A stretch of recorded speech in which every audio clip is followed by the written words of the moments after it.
ਫਤਿਹ। ਅਸੀਂ ਅਕਲ ਕੀ ਤਰਦੇਰਾ ਉੱਚੇ ਸੁੱਚੇ ਚੜੇ ਕਿਆ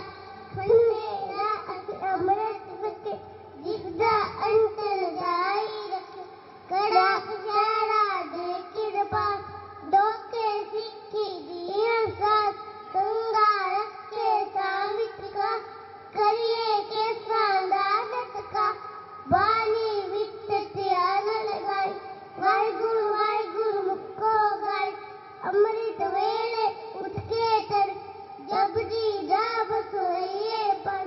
ਸ਼ਾਮੀ ਸੋਦਰ ਸਾਹਿਬ ਦਾ ਪਾਠ ਬਾਣੀ ਸੋਇਆ ਪੜੀਏ